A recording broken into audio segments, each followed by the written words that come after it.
Tonight, I want to be like my namesake, Ngwata Francis, the legendary weather forecaster. If he told us that it would rain, then most times it would. I'm not here to ask you to buy umbrellas or even gumboots, but I want to give you a political weather forecast. With the nominations exercise in most political parties underway, albeit low-key, I predict tears, anguish, discontent, lots of pain, and dashes of joy. Political parties have until the 22nd of this month to conduct party primaries and resolve all disputes arising from the nominations. The process will be different from how it was conducted in 2017 since the enactment of the Political Parties Amendment Act of 2021.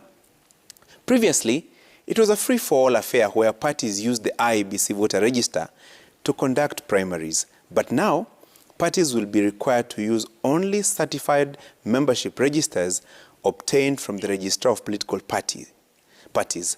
That register must be obtained by now and deposited with the IEBC by Saturday this week.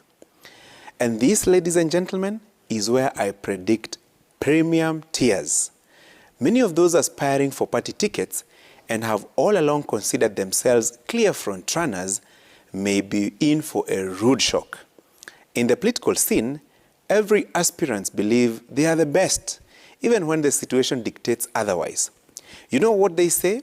Kwa ground vitu who are very different. Many political bigwigs and heads of parties will wax lyrical over free and fair nominations, but the true taste of the pudding will soon be in the eating. Next week, at a time like this, there will be wailing and gnashing of teeth at the headquarters of key political parties. Some aspirants will be all over crying foul, watakuwa wamechezwa mbaya. As expected, some big names will fall by the wayside, and they will be lamenting, making all manner of accusations. If you doubt me, let's meet here next Thursday and compare notes. Hini Town. Picture this. Johnson Sakaja versus Margaret Wanjiru in the race for UDA ticket in Nairobi governor's race, or the Abdulswamad Sharif Nasir versus Suleiman Shabal face-off in the ODM ticket for Mombasa's governor seat? What about the mouth-watering battle for the Wiper ticket in the Machakos governor's seat pitting Wavinya Ndeti against Mavoko MP Patrick Makau? Did I mention the UDA derby in Kericho County, where former Energy Cabinet Secretary Charles Keter will be racing against Dr. Eric Mutai in the governor's ticket? And you know so many top popular fixtures in your local, civic, National Assembly, woman representative, Senate or gubernatorial ticket races. The spotlight is in the next few weeks will be on the party leaders and whether they will have any favorites in the nominations. Have you noticed the aspirants scramble for photo opportunities with party leaders to sell a narrative of their closeness to the powers that be in their preferred parties? You know what? They call it kuuza woga. Make no mistake, party bosses ndio kusema in most cases, especially in areas where a political party is dominant. As is the norm every election season, some aspirants, after parting with thousands of shillings in nomination fees, will be forced into a round table to negotiate on a party flag bearer through consensus. Make no mistake, consensus building is one of the methods available for use by political parties to nominate candidates in various elective seats. But it is also a scenario where a party, ostensibly to avert a viciously contested nomination process, pushes out some aspirants in some elimination method.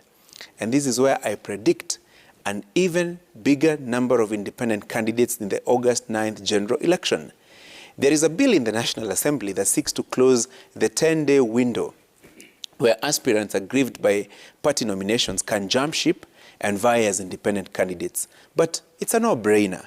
That bill will not see the light of day because a good number of current members of parliament will be kicked out in the party primaries and would want to use the independent candidate card as a way out. So let me wish the very best and ask that the best man or best woman wins.